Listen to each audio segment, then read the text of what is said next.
Sakykite. Labą dieną, aš esu Gertrūda, man 15 metų ir aš iš Vilniaus. Džiulieta. Klara. Aš esu Tomas. Klara, padėtis labai rimta. Vyksta teisminis tyrimas, kiekviena detalė tyriems labai svarbi, mums svarbus jūsų bendradarbiavimas. Viskas, ką aptarsime šiame kabinete, yra konfidencialu. Už informacijos nutekinimą ir menkiausios užuominos paviešinimą gresia baudžiamoji atsakomybė. Ar tai aišku? Čia pas jis kaip koks CSI. Oho. Špiojo. Aišku. Labai aišku. Ar tiesa, kad jūsų klasės draugas Dovydas gegužės 15 dieną pamokose nepasirodė? Dovydas. Jeigu jisai toksai mažas piplys, išvarvėjusiom akim, tai...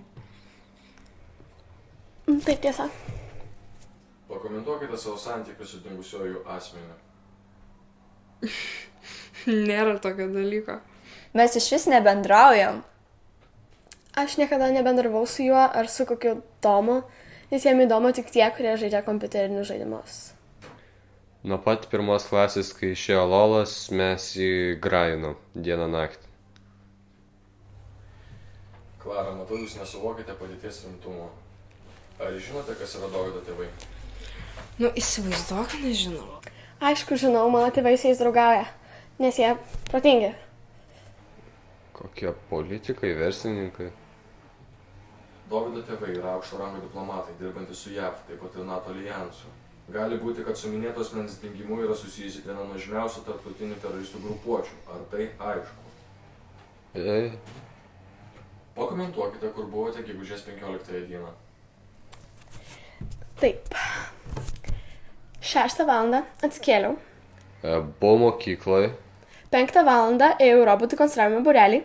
7 valandą buvo programavimo paskaita. Susitikau su mergina ir nuėjome miestą, o po miestą nepamenu, ką veikiau.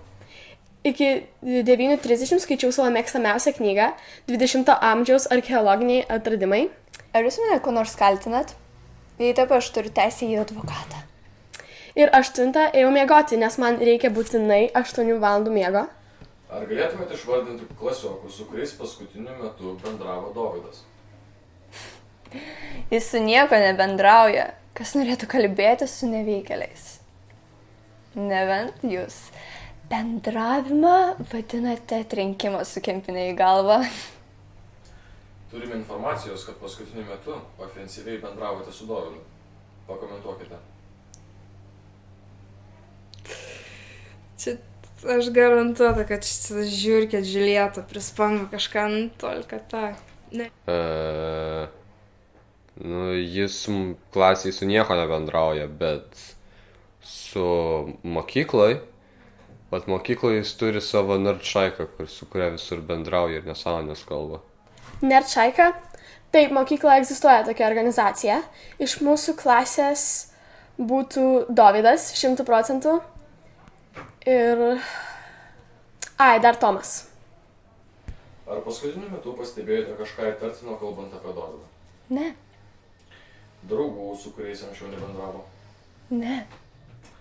Gal kažkokių pakeitimų Dovydo elgesyje? Ne. Dovydas buvo neprisijungęs vakar per Twitch'ą ir nestrymino CSGO. Bet būtų parašęs, jeigu būtų nebuvęs. Tai vienintelis dalykas, kuris buvo įtartina, tai kad jis iš lietuvių gavo 5, o ne 4. Policijos archyvuose radom įrašą už vairavimą be teisių. Kokį automobilį vairuojate dabar? Aš nežinau, kas ten pasispir įrašai, bet aš nevairuoju. Man 15. Panelė, prašau, taupykite mūsų laiką. Okay.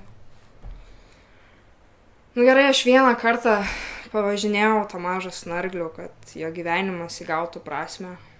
Prašau, apibūdinkite savo klasiokę Klarą. Kam? Manote, su visu šituo susijusi? Kertu lažybų, kad taip. Jo, jinai nenormali, visiška psichopatė. Ji yra labai pikta, iš visų šaiposi ir kartais mane muša, kai nori namų darbų. Klara yra užsispyrusi šiknė. Nežinau, kaip jinai bendrauja su savo draugais, šeima, bet jaučiu, kad viskas blogai tenais. Aš nežinau, ką jinai pasieks, ką jinai gaus su tokiu poelgiu. Jaučiu dirbs kokia statybininkė, McDonald's pardavėja. Geriausiai. Tiesiog durna. Bet aš jį parvežiau namo.